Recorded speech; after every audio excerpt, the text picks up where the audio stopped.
네, 안녕하십니까. 김영수 소장입니다. 7월분 동영상 촬영을 시작을 하겠습니다. 6월 달에 원래는 이제 투자 강연을 개최할 예정이었습니다만, 다들 아시는 것처럼 메르스 사태로 인해서 6월 말에 개최하기로 한 투자 강연회를 한 2주 정도 연기를 했습니다. 그래서 이제 투자 강연회는 7월 4일과 11일 서울과 부산에서 열리게 되는데요. 그래서 6월 달에는 사실 그 투자 강연회 때문에 동영상 촬영을 2회분밖에 하지 않았습니다.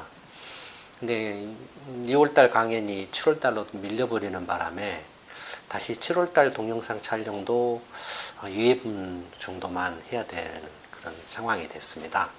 그래서 7월 달에도 두 편의 동영상 촬영으로 이렇게 하기로 하겠습니다. 각 공방의 운영진 여러분들께서는 참고하시고 공방 운영을 해주시면 감사하겠습니다.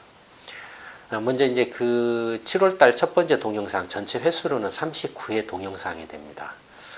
7월 첫 번째 동영상의 주제는 한국이 무역 흑자가 많이 나는 이유에 대해서 인데요. 이미 그 한국이 무역 흑자가 많이 나는 이유는 경제 단신에서 이미 설명을 한 바 있습니다. 그래서 경제 단신의 내용을 그대로 지금 이제 동영상에서 설명을 이렇게 하려고 합니다. 다들 아시는 것처럼 이제 그 유가가 작년 9월, 8월, 9월 이 무렵 이렇게 후반부터 이제 급락을 했죠. 보시면 이제 이게 지금 분기별로 두바이 유가를 나타내고 있습니다. 2007년부터 이제 올 2분기까지의 이제 두바이 유가 추이를 나타내고 있는데요. 보시면은 이제 2007년에 이제 배럴당 한 $60 밑 정도였다가 2008년 때 금융위기 이제 발생할 때에는 그때 배럴당 한때는 $140까지 치솟는 때도 있었죠. 그래서 배럴당 한 $120 가까이 올랐다가 금융위기 직후에는 이제 배럴당 거의 $40 선까지 쭉 떨어져 버렸죠. 거의 3분의 1 가량 가격이 떨어져 버렸죠. 그리고 이제 금융위기가 일단 최악의 상황이 조금 이제 수습이 되면서 다시 유가가 점점 올라가기 시작해가지고 2011년에는 배럴당 한 $110 선까지 올라왔습니다. 그래서 배럴당 $110 선하고 110달러에서 $100 선에서 왔다 갔다 하면서 이렇게 지금 2014년 후반까지 왔는데요.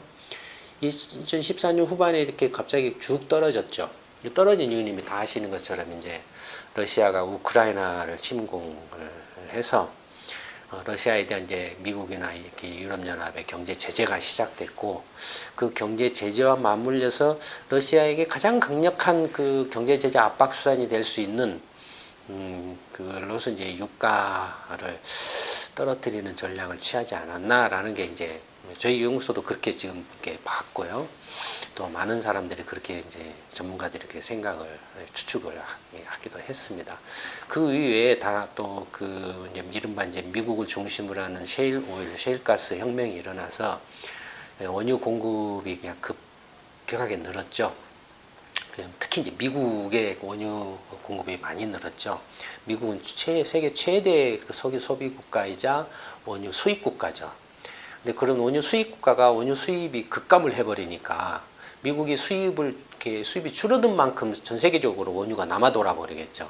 원유가 남아 돌면은 가장 타격을 받는 곳이 이제 중동인데, 그래서 이제 뭐 중동 지역이 그 원유 공급 과잉 압박을 감산을 통해서 가격을 유지하는 전략을 취하지 않고 자기 시장을 지킨다라는 그런 시장 그 점유율을 유지한다라는 그런 전략을 이렇게 선택을 했습니다. 그래서 감산을 선택하지 않고, 그러다 보니까 공급 과잉 압력이 그대로 가격에 반영이 돼서 쭉 떨어진 그런 형태로 나타나고 있죠. 그러니까 근데 뭐 유가가 급락하면서 이제 뭐 여러 가지 요인들이 복합적으로 작용을 하고 있다라고 볼 수 있겠죠. 그 위에도 이제 중국 경제가 2014년, 13년, 14년 이 무렵부터 급격하게 이렇게 둔화되면서 또 이렇게 원유 비축이라든지 수입이 굉장히 이렇게 빠르게 늘어나고 있었는데, 그런 이제 중국 경제 둔화로 인해서 원유 수입이 이렇게 둔화돼서 뭐 그것이 또 유가 급락에 영향을 직간접적으로 미쳤을 가능성도 있습니다. 그러니까 뭐 이런저런 요인들이 이제 복합적으로 작용해서 어떤 결과적으로 유가가 2014년 급락하기 전에 비해서 40%가량 지금 급락을 했죠. 그러니까 가격대로 보면 거의 금융위기 전 2007년 초 아니면 2009년 금융위기 직후 거의 수준에 버금갈 정도까지 지금 떨어져 있습니다. 그러니까 배럴당 110달러 내지는 100달러 선이던 유가가 지금 이제 60달러까지 떨어져 있으니까 거의 뭐 40% 이상 떨어져 있죠. 그럼 이렇게 유가 급락이 한국의 그 무역 수지에 어떻게 영향을 미쳤는가? 굉장히 영향을 많이 미쳤을 거라고 이렇게 짐작이 됩니다. 근데 이제 구체적으로 어떻게 영향을 미쳤느냐에 대해서 한번 자세하게 한번 살펴보도록 하겠습니다. 먼저 이제 분기별로 한국의 수출입 금액 추이를 나타내 보면 금액이니까요. 보시면은 2008년 글로벌 금융위기 이후에 수출이 쭉 늘어났죠. 그러니까 이제 수출이 굉장히 수출과 수입이 동시에 많이 늘어났고 그 이후에는 이제 정체를 보이고 있죠. 정체를 보이다가 보시는 것처럼 2014년 후반기부터 수출, 초록색은 이제 수출이고요. 수입은 이제 빨간색입니다. 2014년 후반부터 수출도 확 줄고 특히 수입은 확 줄었죠. 그러니까 이건 뭐하고 지금 맞물려 있습니까? 앞에서 보신 유가 급락하고 정확하게 맞물려 있죠. 그러니까 한국의 수출입이 2014년 후반기에 이렇게 급감하게 된 것은 유가 급락에 결정적으로 영향을 미쳤다라는 걸 추론할 수 있습니다. 굳이 뭐 이렇게 복잡하게 뭐 이렇게 분석하거나 설명하지 않더라도 직감적으로 알 수가 있죠. 그 다음에 이제 또 하나는 그 수출에서 수입을 뺀 게 뭡니까? 무역 수지죠. 이제 상품 수지라고 하죠. 이렇게 이제 국제 수지는 이렇게 상품, 물건을 이렇게 수출하고 수입하는 걸 상품 수지라고 하고, 그다음에 서비스를 서비스를 제공하고 서비스를 사들여고 하는 것을 이제 서비스 수지라고 하죠. 서비스 거래라고 하죠. 그다음에 이제 이렇게 외국에 가서 취업을 해서 거기서 월급을 받아가지고 본국에 송금을 한다든지 아니면은 이제 외국 주식이나 채권에 이렇게 또는 외국 기업에 투자를 해가지고 그로부터 이렇게 발생하는 어떤 이자나 배당 소득을 이렇게 주고받는다든지 하는 그게 이제 소득 수지죠.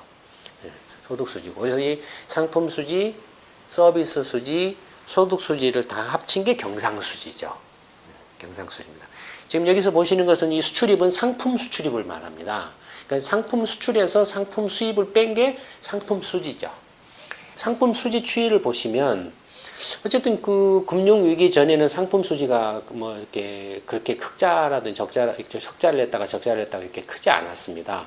근데 금융 위기 이후에 상품 수지가 푹 늘어가지고 거의 이제 2010년 무렵부터는 분기별로 상품 수지가 100억 달러 정도의 흑자를 내는 그런 모습을 보이고 있죠.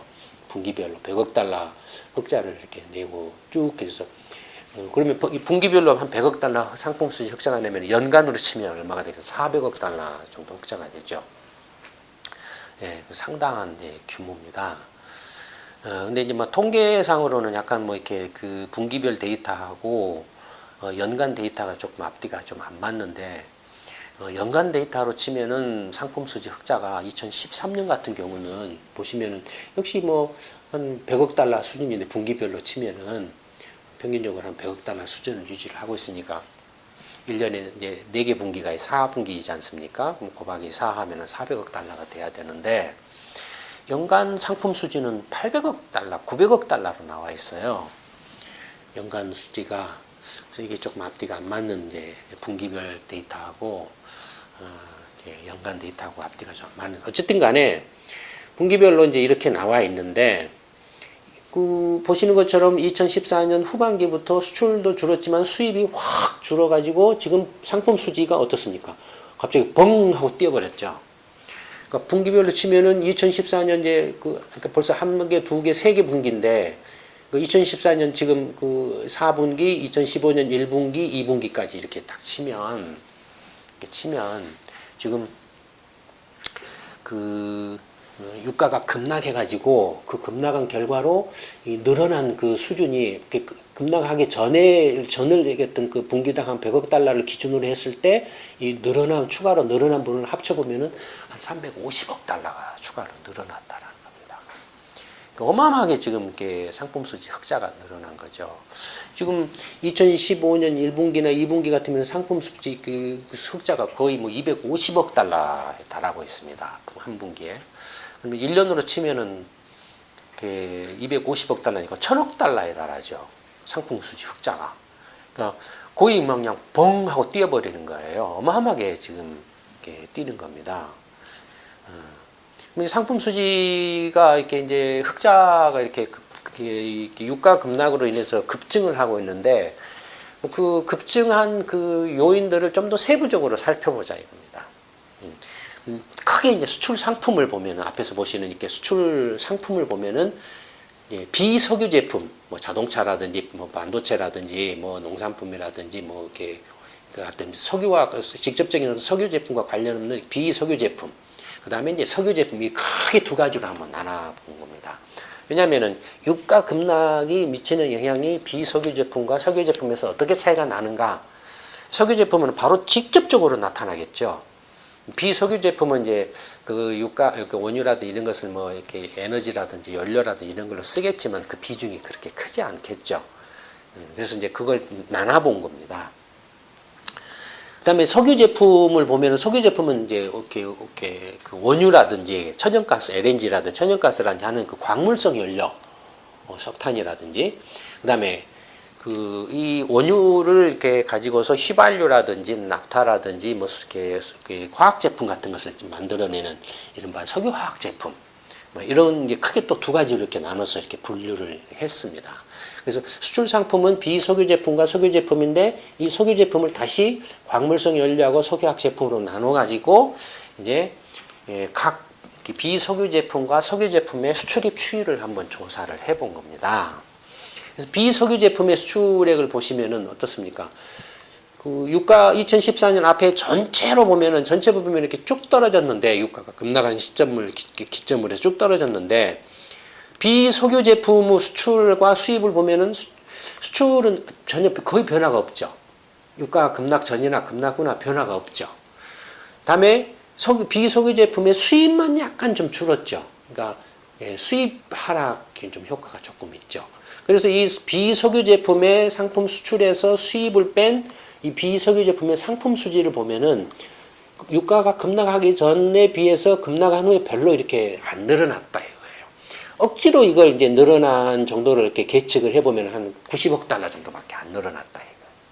그러니까 토탈로 지금 2014년 8월 이후부터 유가가 급락하기 시작을 했는데 그 시점부터 이제 비석유 제품의 상품 수지가 이렇게 급락하기 전 수준을 기준으로 해서 늘어난 부분만을 이렇게 따로 떼가지고 그걸 계산해 보니까 한 90억 달러가 됐다 이거예요. 누계로. 그 다음에 비석유 제품은 이 정도입니다. 그 다음에 이제 석유 제품을 보는데 앞에서 이제 석유 제품은 두 가지라고 그랬죠. 광물성 연료하고 석유화학 제품 두 가지라고 그랬죠. 이제 먼저 광물성 연료의 수입하고 수출을 이렇게 살펴보면 한국의 최대 수입 품목은 뭡니까? 원유 수입이죠. 원유 수입이 제일로 큽니다.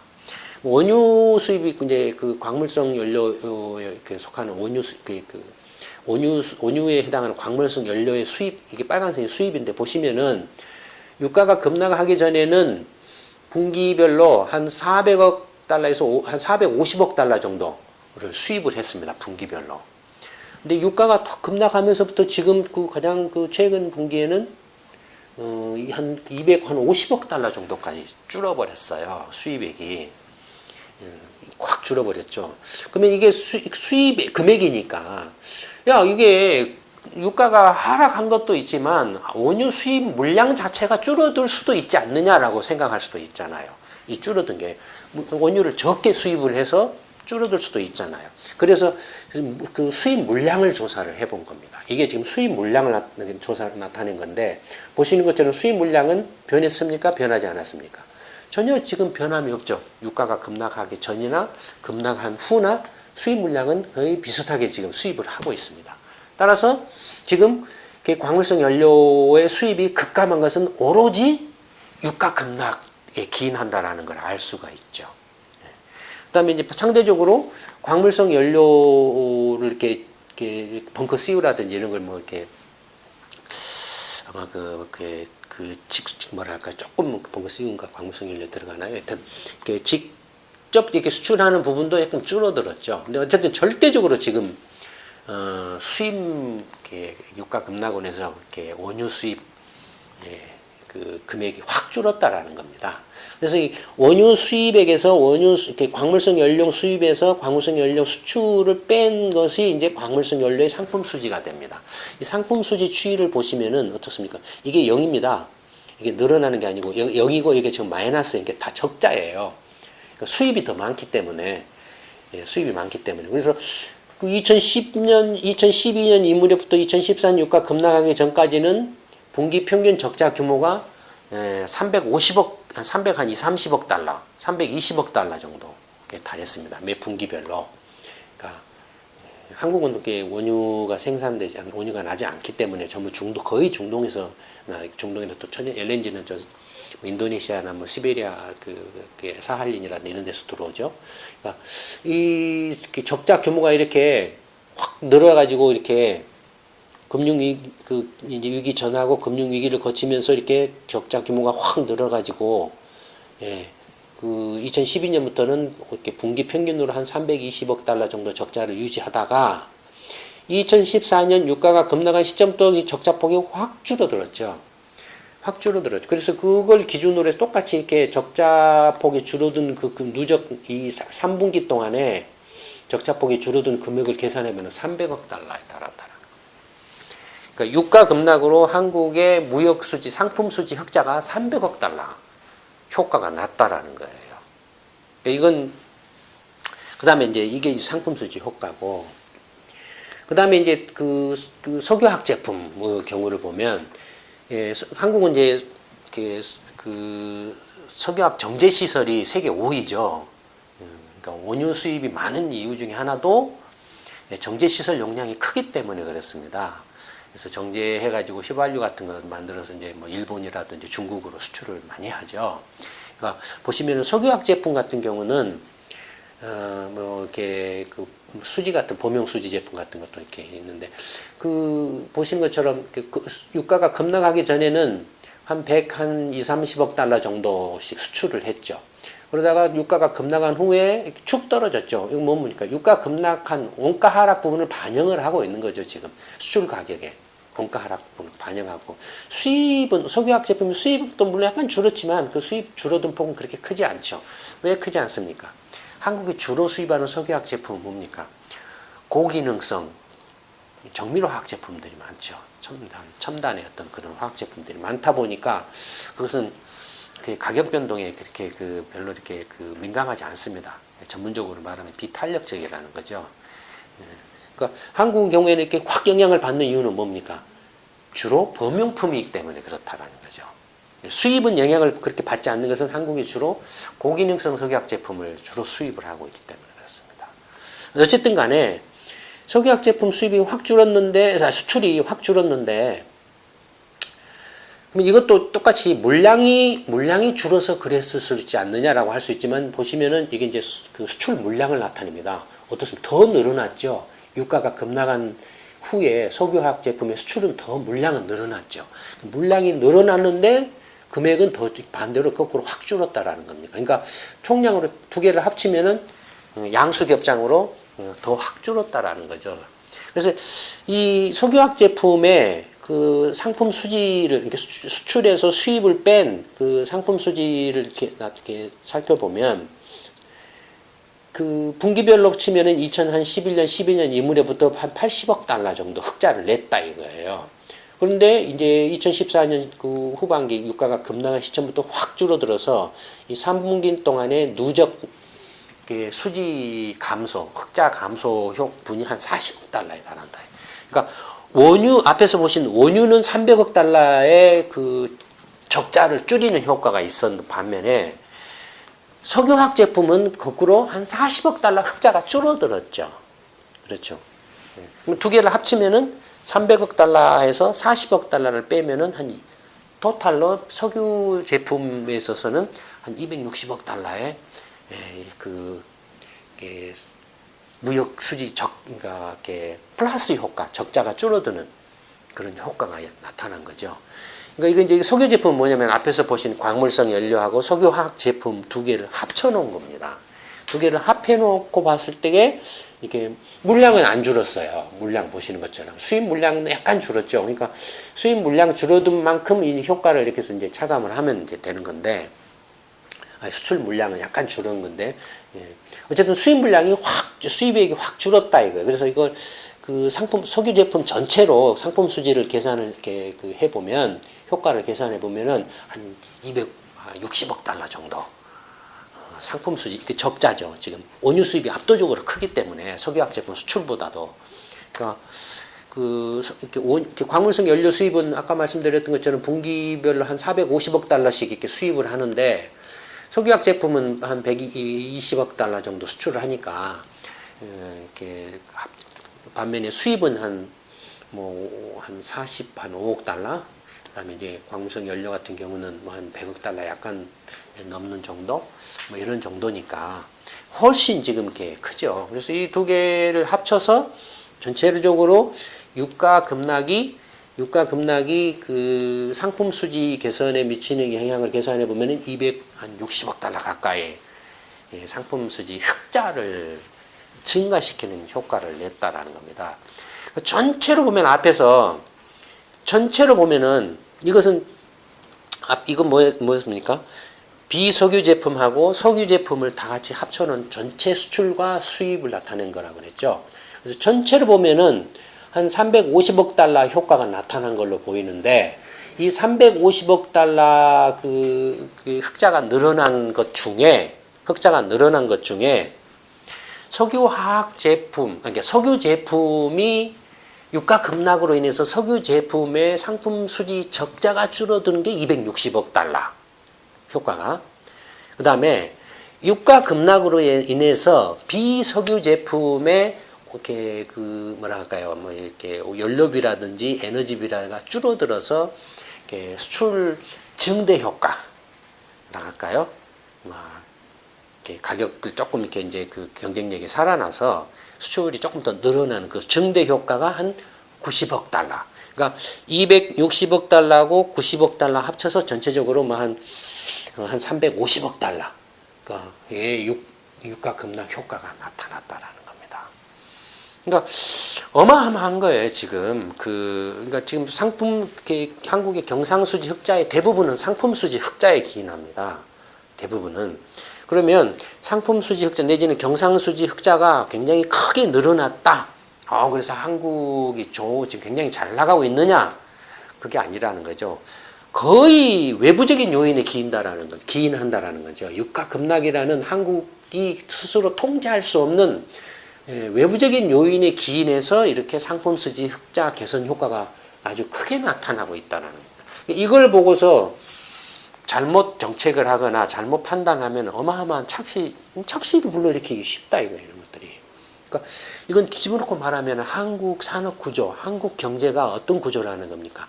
다 에너지 소비 경제라는 겁니다. 다 에너지 소비 산업 구조라는 겁니다. 그래서 유가가 하락했을 때 그 레버리지 효과가 크게 확대되어 나타난다라는 겁니다.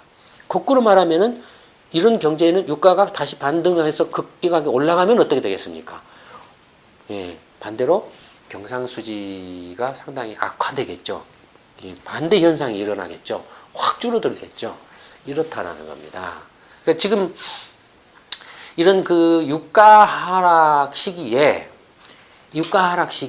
사실은 한국 경제 전체로 보거나 산업 구조적인 측면에서 봤을 때 이런 수지 개선 효과가 나타났을 때 어떻게 해서든지 이것을 산업 경쟁력, 경제 전체 경쟁력을 높일 수 있는 방향으로 활용을 해야 된다 이겁니다.